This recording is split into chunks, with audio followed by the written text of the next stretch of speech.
Alors aujourd'hui, je vais vous raconter une histoire et j'espère que la personne qui m'a raconté cette histoire va regarder la vidéo et j'espère qu'elle ne va pas se fâcher. Voilà. Bon, les amis, je vais parler encore des couples au Canada. J'aime ça, hein? J'aime ça. Mais je vous dis, ça sauve des personnes. Seulement la vidéo que j'ai faite récemment, il y a plusieurs personnes qui sont venues m'écrire pour me dire vraiment merci Stell. Franchement, si ma femme pouvait écouter ça, d'autres ont dit vraiment merci. Ce sont des vidéos qui aident vraiment. Alors, je continue dans cette même lancée. Abonne-toi, n'est-ce pas? Je suis Stell Difac. Je vis au Canada depuis déjà 10 ans et je permets à plusieurs personnes d'entrer au Canada.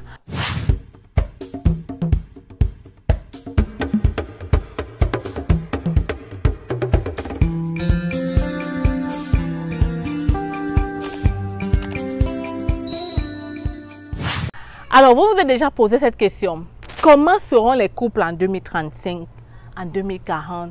Du moins, vos enfants que vous êtes en train d'accoucher maintenant, là, est-ce qu'ils sont préparés à ce qui les attend dans les couples? Je vous explique ça pourquoi. Parce que la mentalité des jeunes aujourd'hui nous force à réfléchir. Moi, j'ai un garçon et une fille.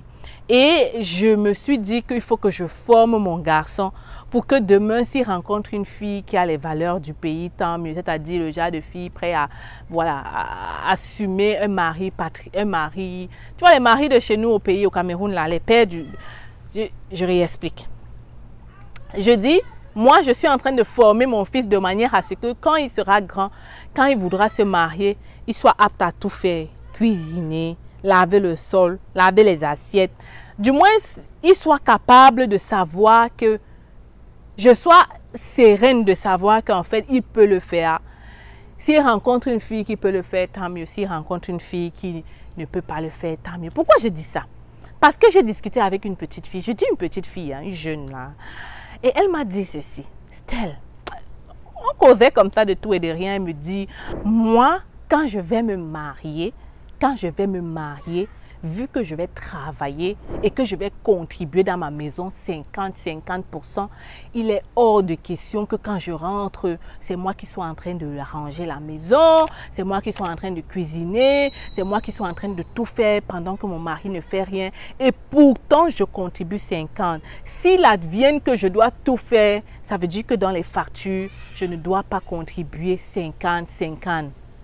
Et je vais vous dire que beaucoup de personnes pensent ainsi. Et ce n'est pas la première personne à me dire cela.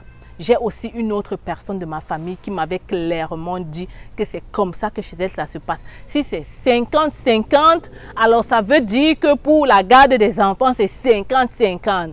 Alors ça veut dire que pour la nourriture et les tâches ménagères, c'est 50-50. Il est hors de question que ce soit 50-50 dans les factures et qu'à la maison, maintenant, dans les trucs, ce n'est pas 50. Vous avez déjà entendu ça? Vous avez déjà entendu des gens parler ainsi. Et je ne vais pas crier sur ces gens-là. Parce que franchement, chaque personne a sa politique. Tant que ça va mieux pour toi comme ça et que tu permets, et que toi et ton mari, vous êtes correct avec ça, franchement, je ne suis personne pour venir te dire que ce n'est pas correct. Vraiment, si tu as pu trouver un mari qui accepte le 50-50 dans ce sens-là, je ne suis personne pour te dire que ce n'est pas correct.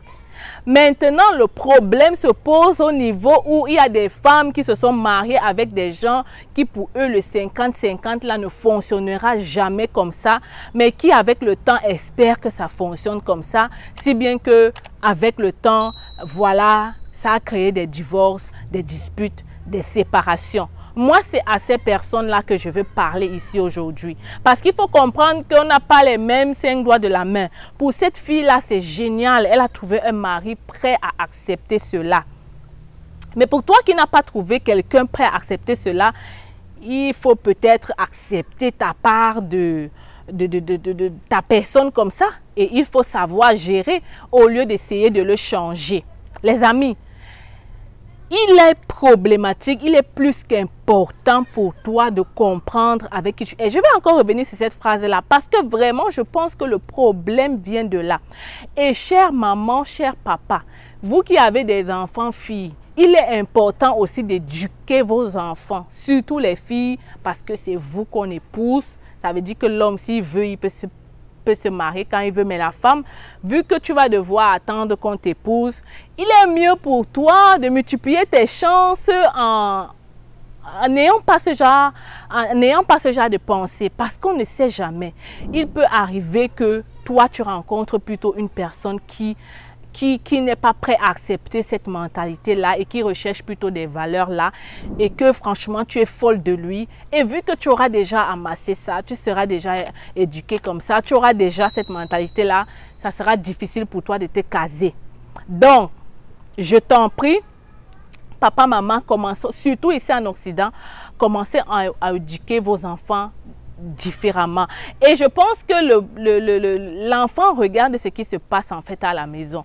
C'est pour ça qu'on dit souvent que pour une femme qui a été habituée à voir son père ne jamais mettre les pieds à la cuisine, pour elle, il serait normal d'avoir un homme qui ne met jamais les pieds à la cuisine. Or, pour une enfant qui est habituée à voir son père en train de faire tout, pour elle, il serait plus que important que son mari fasse ça. Mais peut-être toi, parent, tu peux faire asseoir ta fille pour l'expliquer que ça se peut que tu ne rencontres pas quelqu'un comme ça, mais ça ne doit pas être un problème pour toi. Il faut que tu commences à te préparer, à travailler, à faire ci et à faire ça. Comme ça, s'il advienne que demain, tu as la chance de tomber sur quelqu'un, tant mieux. Mais si tu n'as pas la chance de tomber sur quelqu'un, ce que je vous dis ici est très important, hein, parce qu'il y a des femmes qui ont manqué le mariage à cause de ça et qui, après 40, 45 ans, sont en train de pleurer juste parce qu'ils n'ont pas écouté ce que je viens de dire là. C'est très important, en fait, de te préparer à toute éventualité, parce que ça se peut que dans ton cas, tu rencontres une personne qui forcément, lui, il aime ci, il aime ça, il aime ci, il aime ça, il aime ci, et il faut que tu sois prête à le faire. Les amis, l'amour est doux, le mariage est doux, le mariage est bien, mais il faut pouvoir faire des compromis, des consensus pour que ça marche. Celui qui va venir te dire que moi, ça se passe toujours comme je veux dans le mariage, c'est faux. À un moment donné, tu fais un peu ce que l'autre veut, même si ce n'est pas ce que tu as envie de faire. Et c'est comme ça. Et si toi, tu es déjà de personne là qui est statu quo, que c'est comme ça, je dois trouver un homme qui est comme si, on doit toujours faire comme si, c'est normal donc que tu restes dans ton célibat, parce que tant que tu veux te mettre avec quelqu'un, il faut être prêt à le faire. Je vais te prendre un exemple. Même avec ton frère, ta soeur à la maison, même avec ta mère, même avec les gens qui ne sont même pas obligés de t'aimer, il y a souvent des problèmes. Combien de fois quelqu'un qui t'a rencontré comme ça au hasard et avec qui vous avez décidé de cheminer, vous imaginez qu'il y aura toujours des problèmes, n'est-ce pas? Si avec, je répète, si avec ta mère, tes frères, il y a souvent des disputes, alors que c'est des personnes nées dans la famille qui t'aiment naturellement, il y a souvent des disputes. Imagine avec ton mari. C'est normal qu'il y ait des disputes, encore plus.